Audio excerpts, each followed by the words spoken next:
Okay, so first of all, guys, I'm gonna pretend that none of you watched any of my recordings or attended any SNR class before. So what I'm gonna do, basically, I'm gonna start from the beginning. So if you guys have any questions in the middle of the session, please don't hesitate to ask me any question, even if you think it's stupid, okay? Leave your questions in the chat. Even if you have questions right now from the recordings that you watched before, just leave them right now in the chat, and I'll be reading them throughout the session, okay? So first of all, I'm gonna explain what's Malaysian SNR. Can you guys see my screen, right? Everything good with my screen?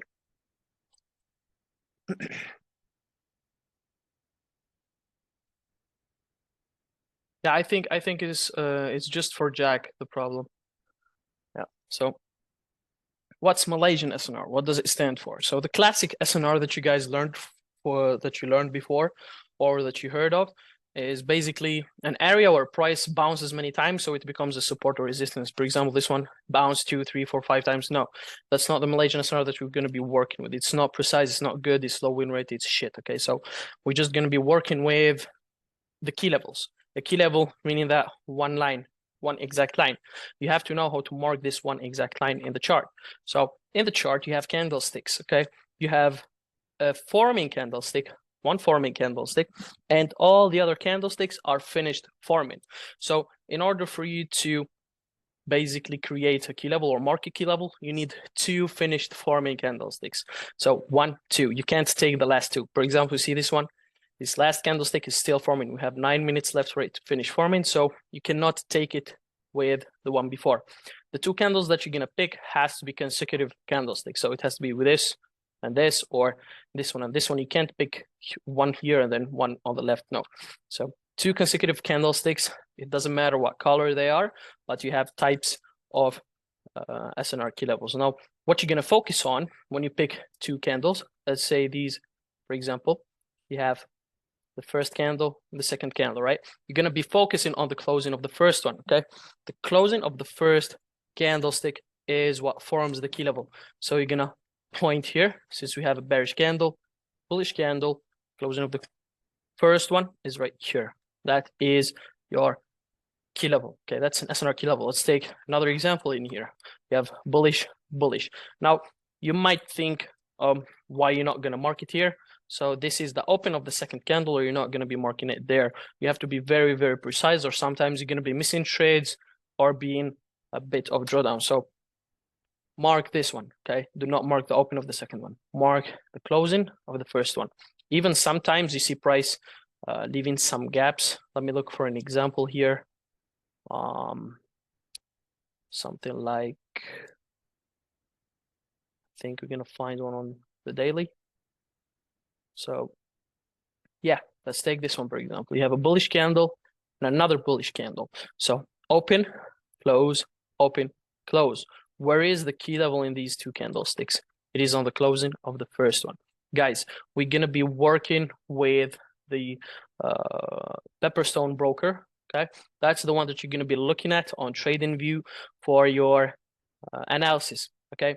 We have another broker. I'm going to talk about why I picked another broker for you guys, and it basically fixed the most common problem or issue in Malaysian SNR analysis. So the most problem that guys or my students basically have a problem with, this second broker is going to fix that, okay? So we're going to talk about that in the storyline part. So here, that is your key level. It's not the open, okay? Do not mark this one. This is very wrong. Just pretend in your brain or imagine that it opened here and that's the candlestick, okay? So do not be confused with Pepperstone. Just focus on the closing of the first one. Now, the types of key levels, you have 5 types of key levels. So for the guys that don't know how to mark a QM is very common. So you guys must have heard of that. So some guys that are still learning Malaysian SNR have problem with marking that. So I'm going to show you a very good tip how simple it is. So here, what type of key level is this? To help yourself, if you're just started out, you want to go to the line chart, okay? When you go to the line chart, you can see curves in price action. So you see a curve here, curve here, curve here, curve here, curve here, curves everywhere.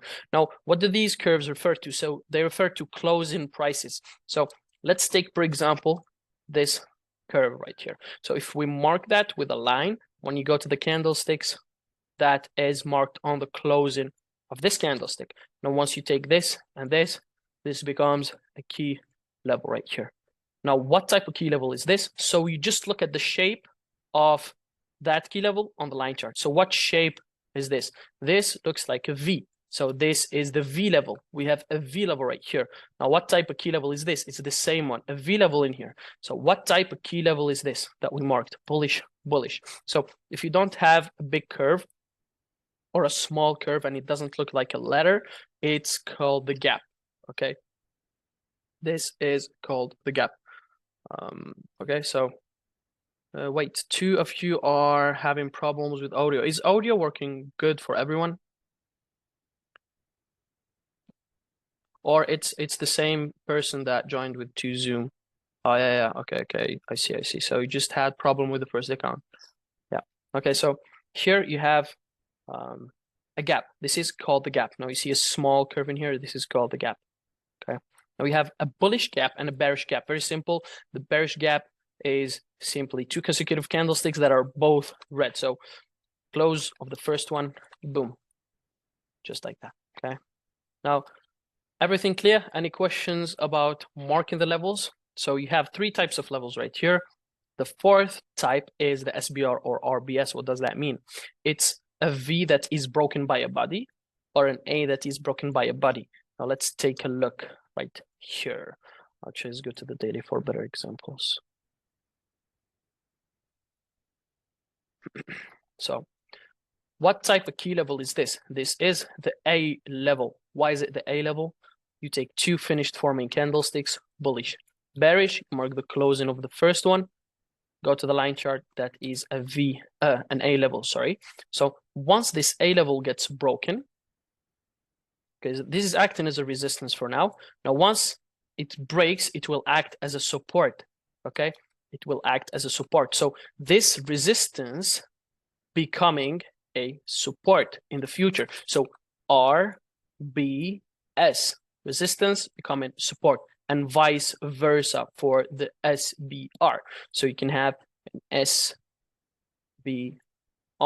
right here. So this is a V level that was acting as a support, and then once it got broken, it would act as a resistance. Now, in this example, it got broken one more time. So is it going to act from a resistance to another support? So is it going to become SBR, BS? No, it's not going to become that. It will be the QM, okay? That is the QM. The QM is simply an SBR or an RBS that got broken one more time. So this is an SBR, as you can see, it got broken right here. So it will act as a resistance, but then it did not act as a resistance. It got broken.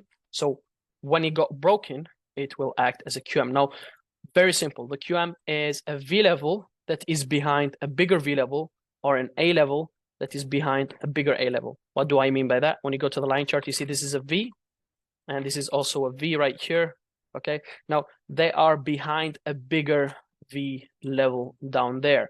Now, both of these key levels are QM. So this is a QM, and this is also a QM, okay? So if you guys are not familiar with that, I hope this helps you with marking out QMs. Any questions for now?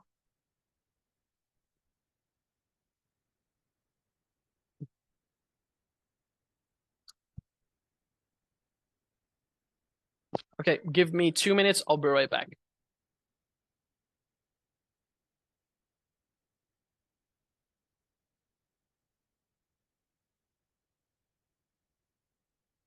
Okay, I'm back. So I'm glad that cleared it up for you. So yeah, if you guys have any confusion, even if you think it's stupid or bad or whatever, just give it to me, okay? That's how you guys learn. There are slow learners in this game. There are fast learners in this game. You don't have to push yourself too hard, okay? Trading is not only for smart people. Actually, smart people get like a lot of problems in trading more than slow learners, because the slow learners just follow the plan, but smart people just have an ego. Okay. So what matters in this is psychology, guys. Okay. It's not the strategy. Look, you might have a very, very good strategy that plays a big role. Okay. Of course, there is a difference between the classic support and resistance, let's say a zone, whatever, like 1 to 2R strategy. Okay. That might work for some people, but if you have the base, which is the good psychology, you can get money, a lot of money with any strategy used. But of course, a better strategy means more money. But learning this, what I'm teaching you here, is not going to give you a lot of money if you guys do not put in the work psychologically or mentally, okay? I have to put good risk. Before I started flipping accounts, I was with prop firms. I never got rich from flipping accounts first. My journey started with prop firms. I had to fix my risk management. I had to fix everything before I started seeing profitability.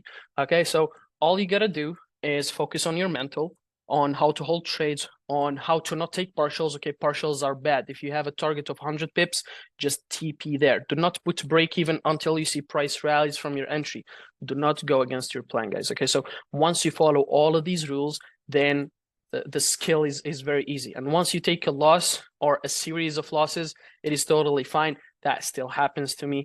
Okay, from time to time, I got like 2 to 3 losses in a row. I never get more than 3, but that will come with experience. So the results that you're going to expect from finishing the mentorship and fully mastering the knowledge is at least 60% win rate with at least 2 RR per setup. Okay, so that's the least thing that you can do with this if you fully master it. Now, after that, if you still have bad psychology, you will not make it. Okay, I'm just saying the truth. You will not make it if you do not fix your risk and start slowly. And flipping accounts does not have 100% accuracy. What do I mean by that?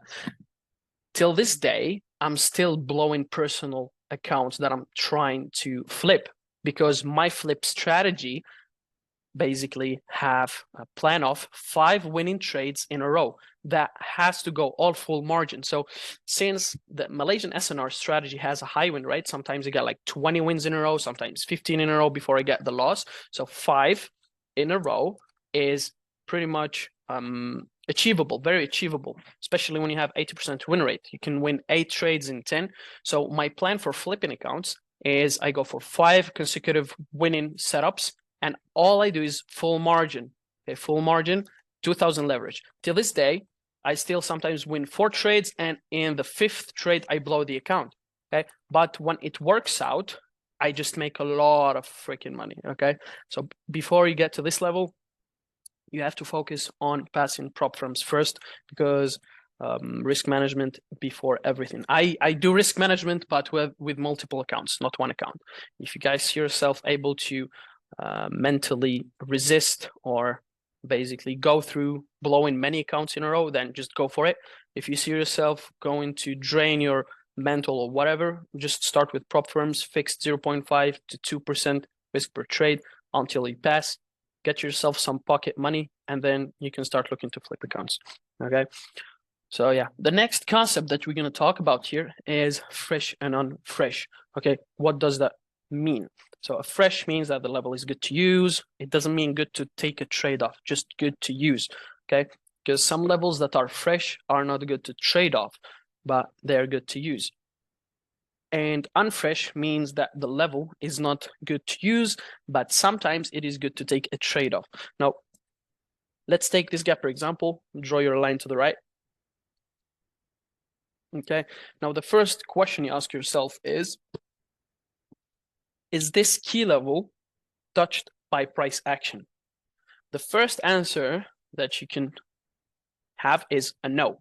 Okay, no simply means fresh. Okay, not touched by price action simply means fresh. If it is touched by price action, that doesn't mean it's unfresh yet. It just means you have to ask yourself the second question, which is what type of price action is it touched with? For example, this gap right here. Drag it to the right. Now this level is touched by price action. Yes, it is. Now, what type of price action? Is it a wick or a body close? Now, in this example, you have a body close, body close, body close. that is still fresh. Okay, this gap is still fresh. But if the level is touched by price action, which is a wick, for example, this gap right here, you have a bullish candle, the first closing of the first candlestick is touched by this wick, not this wick, guys. Okay, I said do not get confused by the broker Pepperstone. You can get the gap here delayed. Okay, this is simply part of the level. The second candlestick is part of the level. Okay, it is part of the level. So here you have a wick. I mean, we still did not close. We're gonna close in 40 minutes, but I'm not gonna expect price to go up in 40 minutes.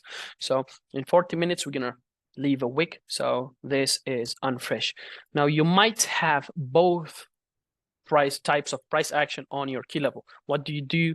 What do you do in that scenario? So here you have a gap. Okay, let's take a gap in here. So you have a bearish candle, the closing of the first one, that is a gap. Okay, that is a gap. Now, what type of price action is this gap touched with? Now you have a wick, you have a body, you have wicks, and you have another body. Now, when you have both, you have to ask yourself the third question, which is, what's the last type of price action that went through the level? The last type of price action that went through the level. In this case, it is a body. So this level is fresh and good to use in the future. There is a difference between use and touch, guys. Okay, use and touch. I'm going to explain that in a bit. Now, everything clear about fresh and unfresh. Now, just to make sure that you guys understood, I'm going to mark a level and tell me if it is fresh or unfresh. Okay, so I'm going to take this gap. Okay, let's just take this QM and drag it to the right. Now, is this level fresh or unfresh? This V level right here, unfresh. Okay, more answers, guys. More answers. Fresh. It's okay if any one of you thinks this is fresh. Just tell me if you think it's fresh, and I'm gonna correct it for you. Unfresh. Everyone thinks it's unfresh. Okay, very good, very good. Now there is a rule, the 4-2 times rule. Sorry, the 2 times and 4 times rule. Now the 2 times is for the H4 and H1. Don't have to understand what's that for now. So the 2 times, just remember it's for the H1, H4. 4 times, it's for the daily and the weekly. So 4 times for the daily and weekly means that we can use the daily or the weekly fresh level up to 4 times. Up to 4 times. I'm going to explain that. So here you have a daily level. Daily level. Now, this daily level, let's pretend that it is a gap, right?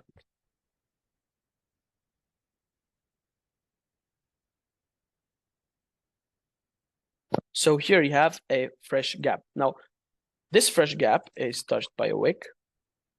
Okay, it's touched by a wick, which makes the level unfresh. Okay, it makes the level unfresh. If it gets broken, it will be fresh again, right? It will be fresh again.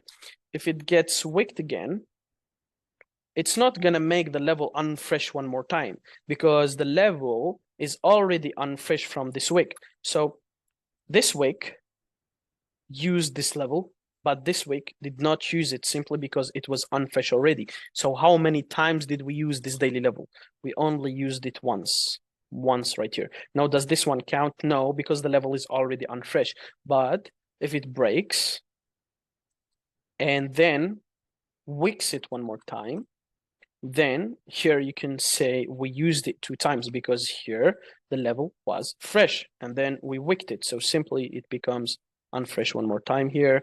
And if you have another candlestick that wicked it, does this one count? No, it doesn't count. So this is 0. So in total, how many times did we use the daily? 1, 2. How many times did we touch it? So used it twice and touched it 1, 2, 3, 4, 5 times. Okay, so you get the difference between touched and used, guys. So I'm going to give you a level in here and tell me how many times it has been used and how many times it has been touched. So I'm going to go with this gap right here. Just make it hard for you guys. That's how you guys learn.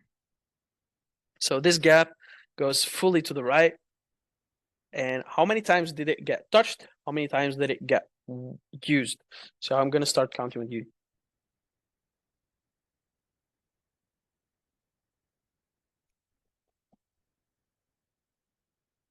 Okay, 11 what? 11 uses or 11 touches? You have to specify, Simon. 24 touches. Okay, so your answer should be in one text. Do not give me separate answers. Just give me something like this: 55 and then 12. Okay, so in this case, I will understand your answer. Okay, so 24 touches, and okay, let's see. 1, 2, 3, 4, 5, 6, 7, 8, 9, 10, 11. 24 touches. Okay, the uses are 5. Correct, Clyde. Okay, so for Simon, why did you think it's 11? Can you annotate on my screen and mark the 11 times where we touch the level? Basically use the level.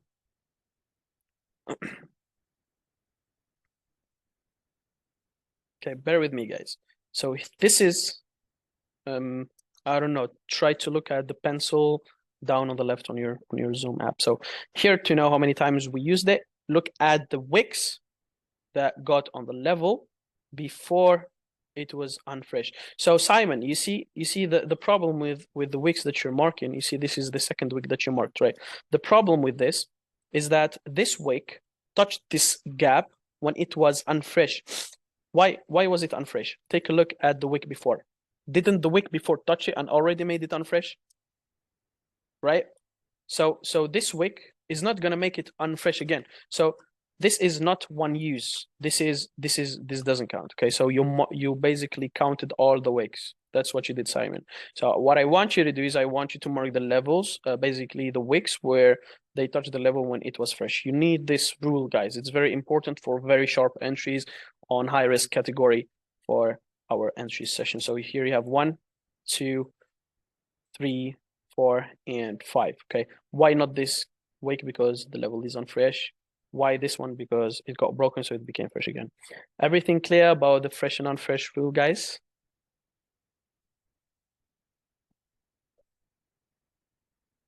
Okay, amazing. So here, in the recordings that I've sent before, I have included some homeworks. Now, these homeworks are going to train your eyes very, very well to start mastering this strategy, okay, slowly. I don't want to give you as much information as in this session because it's going to ruin it for some. So what I'm going to do is I'm going to give you a homework. And once you guys finish the homework, we're going to have our next session next week.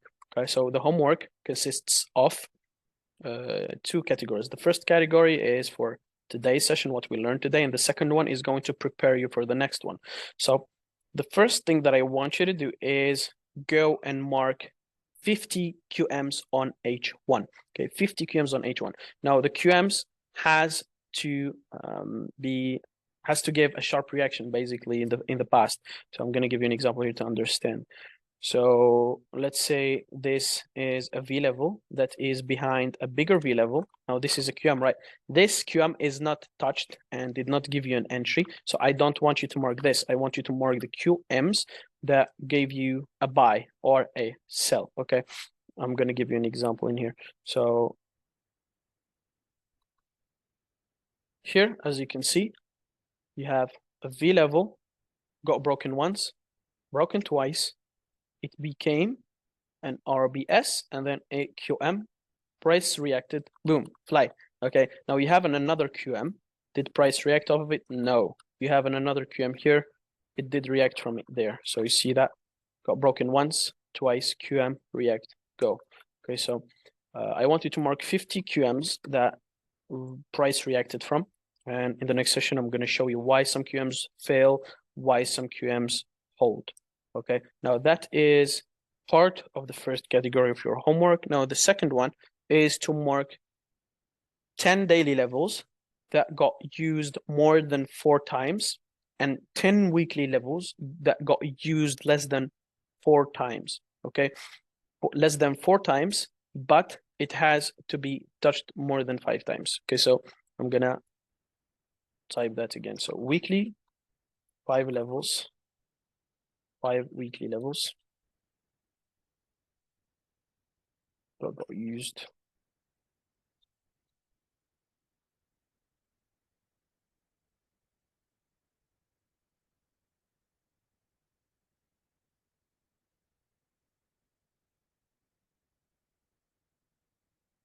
This is for the weekly homework.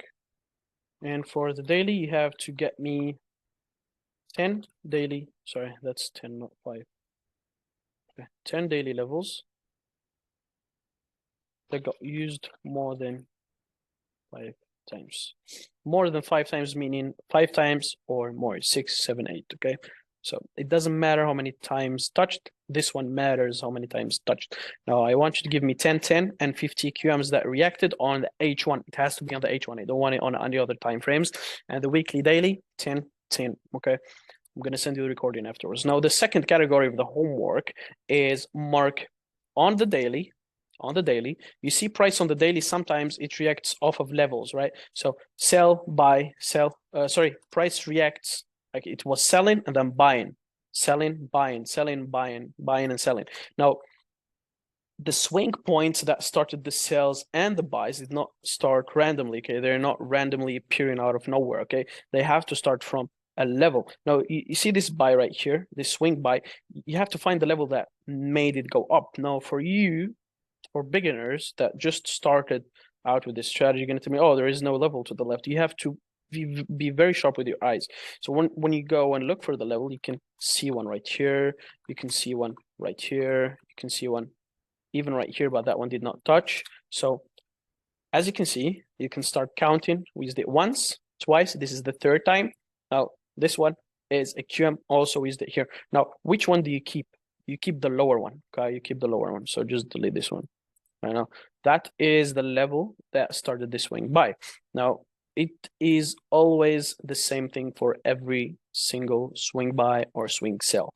Now, I see this buy. Where did it come from? It came from this RBS. So resistance becoming support. Started from here. Where did this mini reaction come from? See this sell to buy here came from here. Where did it start again? It started from here. Now, you see every single movement starts from a key level that is fresh. I want you to find all the key levels. Now, in some examples, you can see price here did not react from anything. Now, that might confuse some of you, but the answer to this is one time frame higher. If it did not react from a daily, the level is on the weekly. So on the weekly, as you can see, you have a gap right here that price reacted from, okay? If it's not on the daily, it is on the weekly. That is the homework that I want you guys to give me. So daily, go from, okay, this date till today. So from 2023, February 24th or 28th till today. That's what I want you guys to do in the homework, okay? Everything clear? Any questions? Get to work, guys, get to work. Let's go, let's go. Let's make some soldiers in here, not traders. I'm gonna stop recording for now.